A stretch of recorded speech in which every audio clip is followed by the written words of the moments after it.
Well, hello, writers. Welcome to episode number 169 of How Do You Write? I'm Rachael Herron. So thrilled that you're here with me today. As I'm recording, it is February 20th, 2020, and we're talking to one of my darlings. That creak brought to you by my dog opening the door behind me. Today, we're talking to one of my darlings, Juliet Blackwell, who has a new incredible book that just came out last week. And she's one of my best friends, and I've never been able to talk her into being on the show before. And we have a lovely chat, and she is just one of those radiant, brilliant personalities that I personally can never get enough of. And she really knows the craft of writing. She has written so many books. She's a New York Times bestseller. She is everything. She writes mystery. She writes now women's fiction / literary, and it's beautiful. So I hope that you enjoy our conversation. I think that you will. And what's going on around here? I am seriously on deadline now. The book is due in 2 months, but that is fully revised. So I need to finish it and do a full major revision. I kind of have about a month for both of those things. The book is halfway done, and don't tell my editor, but I have realized that the whole first half is flawed. So in my Scrivener file, I keep all the scenes on the left-hand side. You can kind of, run your eye down them and see what happens in each scene. And I've color-coded one of them red. And it says, it's just a simple empty scene that says, change all to here. And now I'm moving forward because that's the way I write my drafts. I keep going no matter what. If I stop and go back to the beginning right now and fix it to the way it should be, I don't have any way of knowing if that is correct or not. And if I went back and started to revise it to the midpoint, I might get it wrong. So what I'm doing is I'm going forward as if I have made all the changes that I have told myself I will, and I write it to the end. Hopefully my fixes in my brain that I've written down on my beloved Post-its will be correct, and then I'll just go back, and in that big revision I will incorporate all the changes I need to make to the entire first half of the book, which was a flawed premise. And if I get that wrong, then I figure something else out. But that is what I'm doing right now. I'm having a little bit of a hard time getting to the page and feel like I'm treading water, but sometimes grabbing a mouthful of salt water. So it's a little bit difficult right now. But we are writers, and we keep going, and we keep writing. And the goal is words on the page, just words on the page. You can fix the words later. That is another goal, to fix them later. That's the fun part. I can tell you how. And I do go back and listen to my revision podcast, which was, I don't know, like episode 116 or something like that. But if you're not getting words on the page right now, ask yourself why you're not. Is it a time thing? Is it a place thing? Is it a fear thing? Get a journal, write it out. Start breaking apart why you're not doing the words. Are you tired? Are you doing too much? Is there something you can offload? Single mothers of 4 children are screaming at me in your car right now, and I apologize. You cannot move anything off your plate. You will get your writing done when you get it done. Everybody else, you can do it. You can find the time. I want you to try to work that out and figure out what it is that's preventing you from getting to the page. If there is something, you can always write and tell me about it. I love to hear from you. On Twitter, I'm Rachael Herron, or on my email, which is rachel@rachelherron.com, but you have to spell it right. Anywhere else, you can hit me. howdoyouwrite.net is working again. So you could even come leave a comment on the show notes, which nobody ever does because that redirect wasn't working for so long. howdoyouwrite.net is now working. So come say hello. Very quickly, I would love to thank new patrons. We have Mary Rose. Thank you so much. And Alice. Alice is a new patron. Thank you, Alice. Alex Wolfson just edited their pledge to the $5 mark, which means they get to ask me any question that they want at any time, and I will answer it in the mini podcasts. And let's see who else. New patron Sandy Kirshner. Hello, Sandy. It's wonderful to have you here. I do apologize for not getting a show out last week. I was on my 4th trip in 5 weeks, and I have to tell you, I am exhausted. I'm very glad that I'm home until we go to Barcelona on the writing retreat at the end of April. I don't have any more trips planned. I really need to be at home just working. Traveling that much was difficult. But I have to tell you, the last trip I took was this last weekend, so the podcast didn't go out. I was with my goddaughter as she had a major necessary surgery, but not necessarily a bad surgery. We weren't talking about like a cancer operation or something like that. We were talking about a major surgery that was healable. And I went down to San Diego to take care of her, and we got an Airbnb. And I have to tell you that I accidentally forgot my charging cord for my computer at home, so I could not do any of the work I had meant to do while I was there. And while I regretted that time lost on working, I also really loved just being with her and cooking her food and making sure she was comfortable and taking her pills in time. And we just sat around and watched reality TV and ate good food. And instead of working, when she napped, I napped. It was really marvelous. And it just made me remember again how everything we do, including this writing gig, is about connection. And right now, the fact that you're listening to me is about connection and caring. And we bring that into our work and we share our words because we want to have that connection, because that caring is so important in our lives. So I don't know, I'm just kind of pretty high on that feeling right now. So I hope that you are also feeling it. I hope that you're getting some words done. And if you're not, try to figure out why and send me a note. Or if you're getting your words done and you love it, tell me about that too. Now, let us go into the interview with the marvelous Juliet Blackwell, and we will talk soon, my friends. Well, I could not be more pleased today to welcome to the show one of my truly very best friends in the entire universe, Juliet Blackwell. Hi, Juliet. Hi, Rachel. It's so good to be here. Right before this, we were talking about how I can't believe that I have never wrangled her to be on this show. But I'm so excited to talk to you today. Let me give you a little bio for people listening. Juliet Blackwell is the very fancy New York Times bestselling author. I'm She's so not fancy. Yeah, she's not very fancy. I added that. Bestselling author of several novels based in France, including The Vineyards of Champagne, which is the most recent one, The Lost Carousel of Provence, Letters from Paris, and The Paris Key. She also writes the Witchcraft Mystery series and the Haunted Home Renovation series. As Hailey Lind, Blackwell wrote the Agatha-nominated Art Lovers mystery series.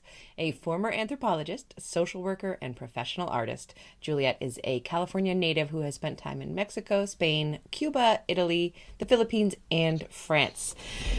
You're really one of my coolest and most fancy friends, though, honestly. You're so sweet. You are definitely my coolest friend, so whatever. I was just remembering while I was reading that bio the day that you hit the New York Times for the first time. And that was a special moment. That really was. I think you texted us, and I know that at least Sophie and I and maybe other people converged upon your house with champagne. Yes, you were the first to arrive with a bottle of champagne. Oh, I will never forget. Good It was me. beautiful. It was just beautiful. So But that's one of exciting. the things we talk about loving, right? Is that we have such a great community of writers, Yeah. which is really amazing, and we can really honestly revel in each other's success, I think. Yes, and I think that's just one of the most important things to have as a writer, and I'm always going on and on about on the show about that. But I really wanted to have you on the show. We're going to talk about your new book at the end, but this is a show about process, and you have a process that is not like everybody else's. You do not show up at the Panic page. induced. Panic I have a induced. panic induced process, yes. You don't show up at the page every morning and do your 1,300 words or whatever. Tell us what your process looks like. I know what it looks like, but tell the listeners Well, what I it looks like. actually do try to show up You do. most mornings. Yeah. And theoretically, I have a 2,000 word count. But what actually happens to me usually is I usually start off great guns, like a lot of people do, Mm-hmm. and then I do get bogged down. And what happens, I think, and I've been thinking about it a lot because I'm at that trying to emerge from the bog right at the moment, but I think it has to do with by the time I get to maybe the 50,000 word mark, Yeah. I start having so many threads of so many plots or subplots or issues or whatever it is, so many threads that I get bogged down in how to bring them all together. And that's a hard time for me. That's when I start doing avoidance stuff and, oh, wouldn't that shiny thing over there be more fun than what I'm working on now? And then usually about 6 weeks before the deadline, I start to panic and realize I need to actually get my rear in gear and have that all happen. Can we talk a moment too, and just about, because I think this is really illustrative and useful. Can we talk about how you feel at that point when you go into panic? There's something you always tell me about your book when you hit that point. Do you know what that is? Oh, that I don't know what the ending is. You always say I don't have a book. I don't have a book. That's right. I don't have a book. You don't like the plot. You don't like the characters. Right. I want to start all over again. You always, and you mean it. Like, I want to call a professional to finish my book. I need some professional intervention. I need to hire an actual author to make this thing for me. But you're never exaggerating. That's how you feel. Right. That's how I feel. Yes. And yes. I really identify a lot with that because I think I just string out my existential panic a little bit longer than you do, so I'm always feeling it, on a little bit lower basis. But then you do take care of that by going kind of underground. Is that right? Like you then put your head down. And... I do generally, yeah, just kind of duck out of everything. I think my friends, my neighbors are used to like not seeing me or hearing from me for at least the last month before a book is due, usually. And I just need to be in that headspace continually. And actually, I just had a little talk with my boyfriend this morning he's like, is everything okay with us? And I was like, yeah. And he's like, you seem to be not really all there, like connecting. And I was like, I'm in my head now. I'm in this book. I just am in this book, and I can try to turn it off like in the evening or something, but it's hard for me. And I think it's hard for people around me because half of me is always now in the book. But this is your process. This is how it works for you. It works. And it's painful. It's painful. I would love to be one of those people who could just sit down every day, make my word count, and then bring it together and then have a few months at the end to just polish it and that kind of thing. But at this point, I do think that the only thing that gets me to finish the book, though, is having a deadline. Mm-hmm. Like, I think, I don't know, it would be interesting for me if somebody just said, just write a book and see how long it takes and no worries. I don't know that I would ever finish. I really don't know if I'd be able to push through that hard part. I think I'm forced to push through the hard part because that's the only way I'm going to ever get to the deadline. Luckily, I will also say, I have a really good relationship with my editor. We've known each other my entire publishing career. As you know, I have one of those rare stories where my entire publishing career has been spent in the same publishing house. So they know me well by now, and my editor, and I have a great relationship. And I can now kind of give her it's not exactly a rough draft, but it's essentially what some people would call maybe not a finished product for the deadline. Yeah. And then I keep working on it because I always feel terrible that I gave her something that wasn't polished. And then she comes back with her comments, but by that time I've already been working on it, polishing for a few weeks. And then I can incorporate all of her queries into it. And so that I works really well. Deadline, but I feel like there is another there's another cushion there afterward because you get your edits from your editor, and that's also so helpful. And that's something that a lot of people who aren't yet published or they don't have an editor, they don't have that part of the process, which is, I think, also really difficult. I love having those professional eyes reading my manuscript and giving me, and of course, a very honest opinion, because my editor wants my books to do well too, and she's not going to accept something that's not working. And haven't you said that she will? She's pretty blunt with you. She's very blunt. Yes. Which I honestly prefer. I do too. She's just she doesn't she doesn't use bad language or anything, but I often I read into her thing a lot of WTFs, like I don't get what you're doing here, and but I sort of love that about her. She's very straightforward. And again, she and I have been working together for so long. I know she loves my work, Yeah. and I know she wants my work to Yeah. shine. Yeah. So I just really trust her when she's telling me that. Yeah. And I don't need the flowery language. I just need someone to tell me, like, this ending doesn't work, do something else. So I love that. Easier. I also love that. I love that you mentioned that it's painful. I think the reason I do this show is there's a lot of reasons I do the show, but I'm always looking for the magic bullet, the thing that'll make writing easy for me. And I'm taking this class with Becca Syme called Write Better Faster, and it looks at your core strengths on the Clifton Strengths Finder, which is like a Myers-Briggs but turned up to 11. And we had our one-on-one the other day, and she was like, well, you're doing this particular book, which I'm writing differently because I have such a complete synopsis, so the book feels like it's easier, but I'm less emotionally connected to it. And she pointed out why I am emotionally connected to my books. It's from my core strengths. And she said, yeah, it might just be that your way is painful. Like, it sounds like your actual, your true good way just hurts. And we're all trying to avoid suffering. And that's why writing is hard. That's an interesting way to look at it. I think that I was asked just the other day about, if I write from an outline or by the seat of my pants. And I was saying that I definitely write by the seat of my pants. I try to have a synopsis. I try to have an outline, and it never sticks to that. Like, if I try to stick to the outline, it kills what I'm writing. If I already know what I'm writing, it does deaden it for me. It takes a lot of that emotion out of it. And I think the emotion, even though we're feeling it as pain or fear or whatever it is, it's I think it enlivens the writing, which is interesting, and which might be why people don't write more. I think it has to be why people don't write more, because it is not a pleasant process a lot of the time. A lot of the time it is, and it can be joyful, but if you walk into the store and see your book on the shelf, that's very joyful. It pays for all of that, right? Yes. But the actual process of writing, having written is wonderful. Yes, having written is wonderful. I was telling you before we came on the air, I didn't write today, and I'm just like, I just feel terrible, and I know that I would have felt better if I wrote. It didn't happen today. Yes. What is your biggest challenge when it comes to writing? I think everything we've just been talking about, sticking to a schedule and getting it done. Yeah.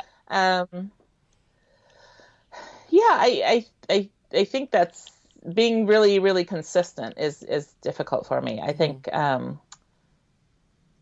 I think perhaps just because what we were talking about, because it is an emotional process for me, it takes a while, and I have to do the things like walking in the woods and whatever, but I'm not calm while I'm walking in the woods. I'm actually all you're thinking about it all. Yeah. So that it would be nice to reduce that part.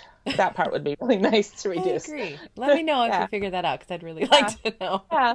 But I don't have any particular dialogue I find pretty easy, and descriptive passages sometimes take more out of me, because as a reader, I often find description boring. So I take a lot of time to try to make it not boring. And you're really good at it, because I have such a hard time with setting, both writing it and reading it. Not always, but I often find it boring. And I'm always transported into the place that you write about. And I didn't know that about you, that you spend so much time making it not boring. It works. That because I do tend to skip over a lot of description when I read. So when I'm writing a book, especially a book that's so dependent on setting, I feel like I really need to spend the time on that and get that across to people. Yeah. Yeah. Sorry, I'm going to back up to your process one more time, because I know that in some of your books, if not all of your mysteries, you don't know the ending. Right. I don't know the ending. You don't always know who did it. Yes, I don't. I once knew who did it in the mystery, and I completely, without meaning to, unintentionally signaled the murderer through the whole book.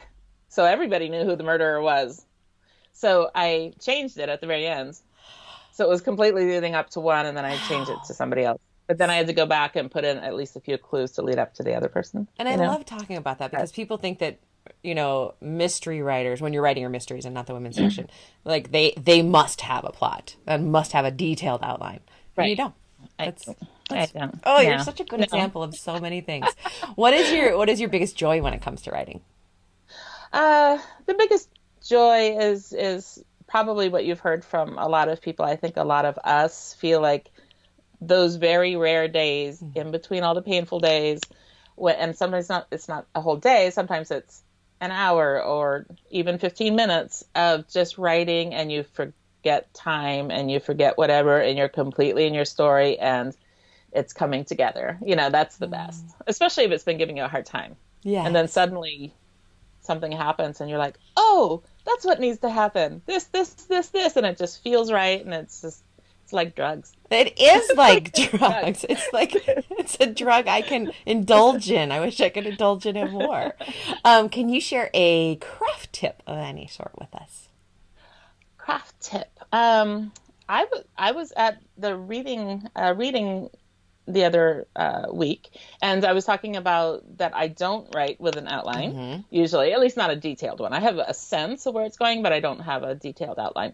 But what I have started doing, and I thought I discovered this. I thought this was like the Julie technique, but apparently it's a thing already been written about, which is called a reverse outline. So I write basically a rough draft of my book. And then, and I often don't have the ending because I don't know the ending yet, but otherwise a rough draft. And I will then go through and write an outline of the book I already have. And then I can look at the outline, and looking at the outline really helps me, by the time you have 350 pages, it's like an octopus. It's so cumbersome. You can't remember what's going on where. And the outline, I think, allows me to then see from afar, like where I need more action, where I can insert something, where I can go back in and work something out. So that really works for me. That is one of my favorite things to do, and I am really happy to call that the Julie outline. Thank you. Not a problem for me. The Juliet Blackwell outline. Process what? You don't know it? Somebody already has a copyright on it, but I independently invented it. It is one of the most useful things, and I love how you called that draft an octopus, because it is just always slithering one arm out when you're like, you think you got everything tucked in, and then another one comes out. And then another one comes out, and you just can't keep it down. Yeah. It's so good. That's so good. What thing in your life affects your writing in a surprising way? Oh, in a surprising way.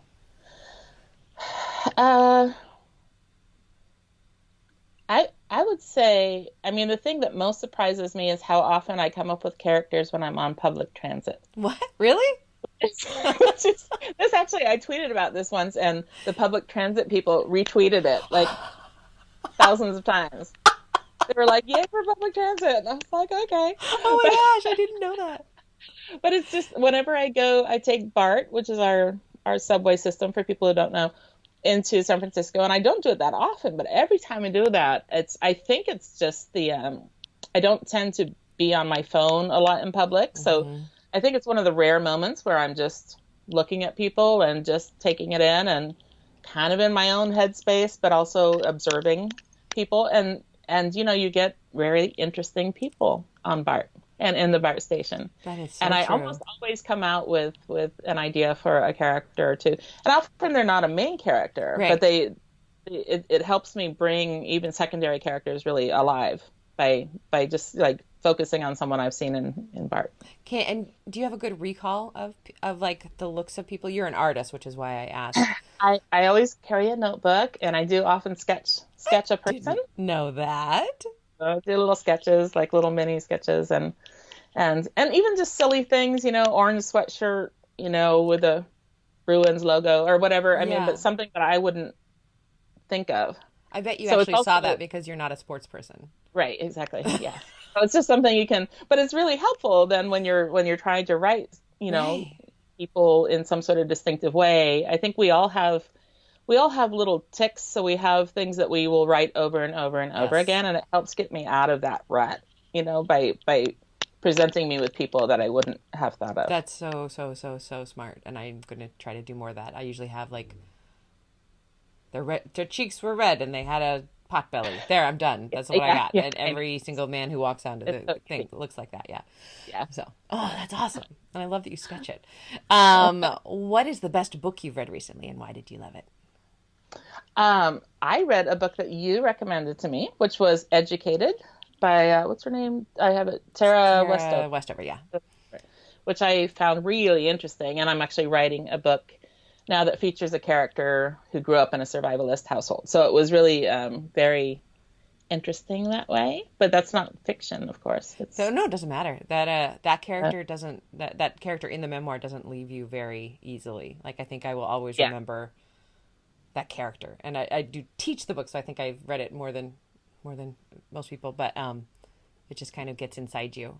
It's That one. a really good one. It's a really good one. In fact, the thing I thought to myself was I need to make sure that I'm not invoking this character too much with my character. I can't, Mm. my character is very much not her. And I Yeah. started the book long before I read it. Yeah. I think you're But probably not still, in any because danger. because Yeah. her character is so strong, it's like I don't want to, accidentally try to steal her soul from my book. That's awesome. That is awesome. And this Oh, one, I oh was yeah. just mentioning to you, I just wanted to show it because it looks so, I think this cover is so It cool. is a gorgeous. And that's And called apparently this is Euphoria like a by. picture of bark. Oh, It's wow. by Lily King. It's called Euphoria. Euphoria, Hmm. and it's a book that's based on Margaret Mead and some sort of romantic triangle she had. And I just started it, but this was a recommendation from a bookstore manager, so I always like their recommendations. That was basically written for you. Like you, the anthropologist, here you Yes, go. yeah, exactly. I was like, "Ooh, Margaret Mead." Apparently, Yeah. she was even more interesting than one would have thought. And you know that thing about the book recommendation, that's how I buy books now. Either buy books on my Kindle or get them from the library after reading about them. But if I go into a bookstore, I just go to the bookseller and I say, "Here's what I like. What can you not sell enough of? What do you keep running Uh, out of? What are uh-huh. you recommending the most?" Hmm. And I just buy Hmm. it. I don't read the cover. I Yeah, just buy it. exactly, exactly. That's my favorite way. Yeah. That's my favorite way to get a book. I've done that. I've Hmm. done that with you in bookstores. Yes, yeah. Well, Actually, right now, will you tell us about your most recent book, which I have told you in person is just my favorite book of yours. I think it's thank so you. incredibly rich and so deep and so heartfelt. But tell us a little bit about the Vineyards of Champagne. Oh, thank you. Yes, it is out now.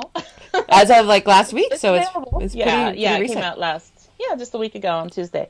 Um, it's The Vineyards of Champagne is about Rosalind. Rosalind is the main character, and she is a working for a wine buyer in Napa, and she's sent to the Champagne region of France, which is in the north of France, to select some champagnes for her. I keep putting my hands down. That's okay. For her boss. The only problem is that she doesn't like champagne. She doesn't like France, and the problem is she doesn't like anything at the moment because her husband, who she was very much in love with, died 2 years prior to the book beginning. Hmm. So she's still really mired in grief, and she's trying to figure out what's next. Why she has this dream job. Everyone's like, "Oh, this is amazing! You're working for this wine guy and get to drink wine and talk to people about wine. You get to go to France." And she's like, "Yeah, that's great."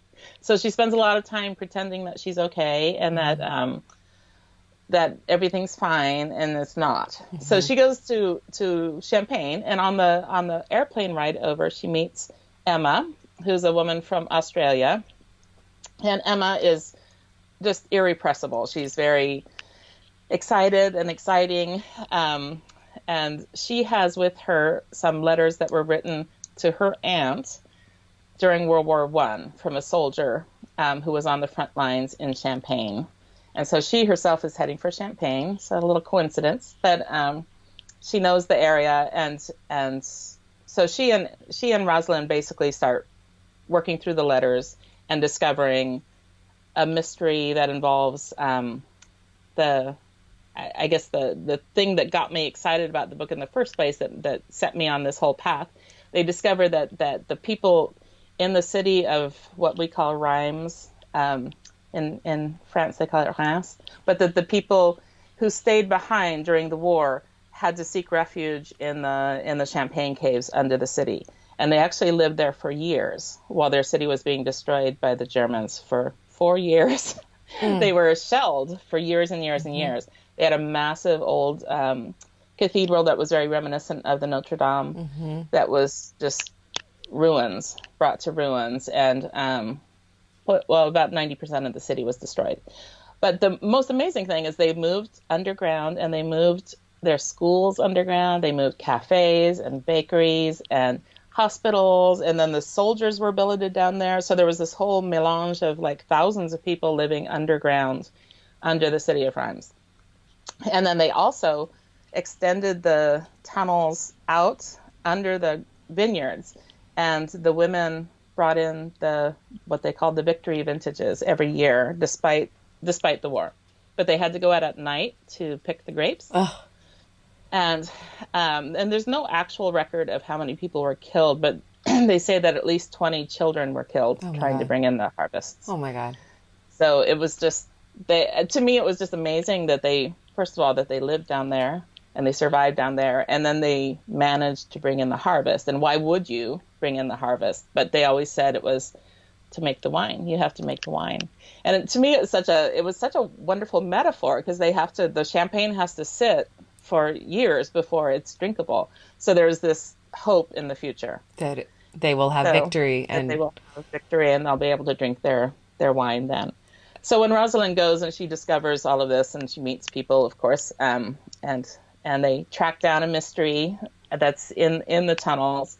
And I think through that, what she's seeing, and I think that's what people are reacting really well to in the book, which is nice. I think she really she finds a real connection to a people who didn't give up, no matter how awful it was. It was a awful, awful war, as we all know.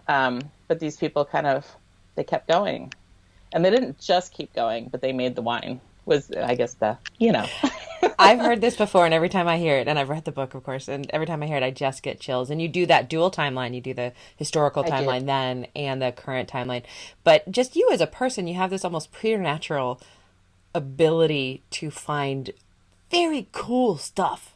From that nobody knows about. Every time I've seen you talk about these underground, the caverns where they lived, everyone leans forward and goes, "Really? I didn't know that." And then you turn these into books. That's the interesting thing. Yeah. But how did we not know this? I mean, how did we not learn this in history class? Yeah. I don't know. I mean, I don't feel like I learned much at all about World War I, I have to say. And you have the distinct advantage of having a wine importer French boyfriend. I do. You do spend a lot of time in France, and I know that you go there with wide open eyes and an ability. Whenever you're scouting out a new book, you look around. You say, what will be the fascinating, interesting thing I learn about? It's true. No, it's true. And I think, I have to say, we were talking about that book, Euphoria, and Margaret Mead. And I did study anthropology. And I think I don't know whether I was trained as an anthropologist, and therefore I observed things like that, or if I was just called to that anyway, and that's why I became an anthropologist. But what fascinates me is what makes people tick.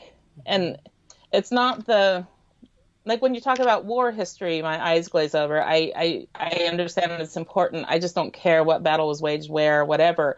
I want to know what they were eating. Yeah. How did they get food to these guys? Like, how did that happen? Right. One of the little details I read was that their tea always tasted like the stew from the night before, because they didn't have any new pots. So they made the morning tea in the same pot, and they couldn't waste a lot of water by washing. So they did the best they could.